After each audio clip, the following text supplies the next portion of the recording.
February 1st, 1959. The Ural Mountains. Night. The wind drives the snow sideways. The temperature is below -30. Visibility is almost zero. 9 young hikers lie inside a thin canvas tent, all trained, all disciplined.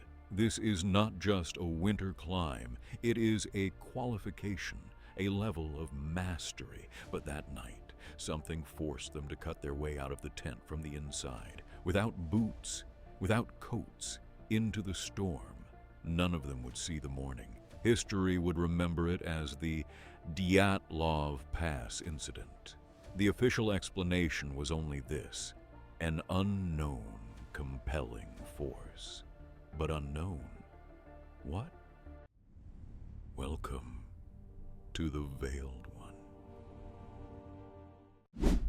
Dyatlov Pass did not always carry that name. The local Mansi people called it Kholat Syakhl. It means Mountain of the Dead. According to Mansi legend, the mountain was restless. Those who entered it unprepared would suffer. Stories spoke of spirits moving within the wind. But for the Soviet youth of 1959, this was not a legend. There was science. There was reason. Superstition belonged to the past. The group was led by 23-year-old Igor Dyatlov. Experienced, calm.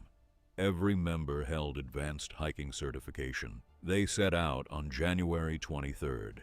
A 10th member, Yuri Yudin, turned back due to health issues. That decision saved his life. The other 9 continued. Their final campsite was exposed on the open slope, above the tree line, fully vulnerable to the wind. That choice is still debated today. On the night of February 1st, diary entries suggest morale was high. They sang, they took photographs. Then something changed. We do not know the exact hour, but the tent was cut open from the inside. That matters. There were no signs of an external attack. Those inside exited in panic, yet in an oddly controlled manner.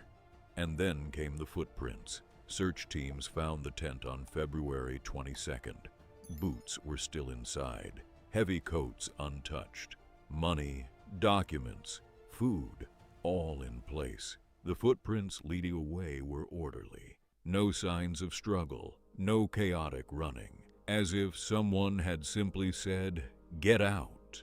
The first 2 bodies were found beneath a cedar tree, near the remains of a small fire. Their fingers were bare, skin torn, likely from climbing the tree. A short distance away lay Igor Dyatlov, facing the direction of the camp, hands close to his chest, as if trying to return. The others were scattered in the same direction.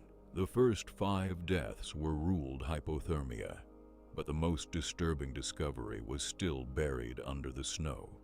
2 months later, when the thaw began, 4 more bodies were found in a ravine, and this time, the injuries were different.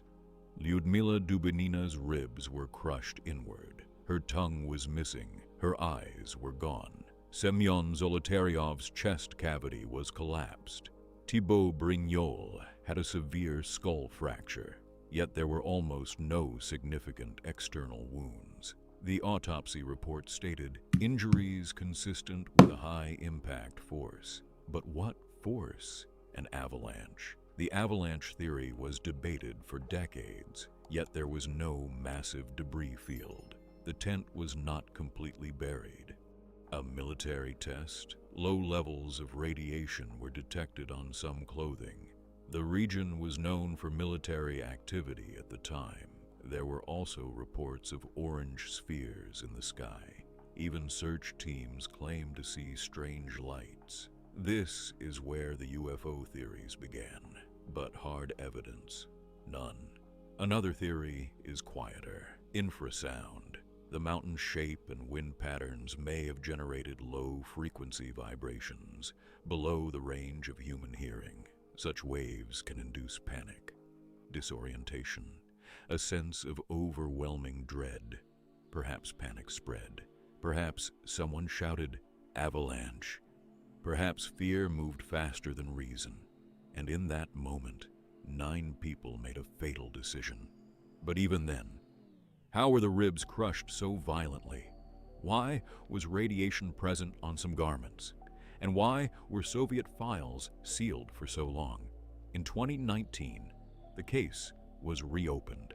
Modern simulations suggested a small slab avalanche scenario. It may explain the tent being cut, but not every injury. The Dyatlov Pass incident is still not considered fully solved. Maybe nature won. Maybe an experiment failed. Maybe there truly was an unknown force. But one fact remains. That night, 9 people panicked at the same time. They cut open their shelter, and they never made it back. The Ural Mountains still hold that secret. What do you think happened on Dyatlov Pass? Write your theory in the comments. And if you want to keep exploring the unknown with me, subscribe to the channel. I am the Veiled One, and I'll see you in the next case.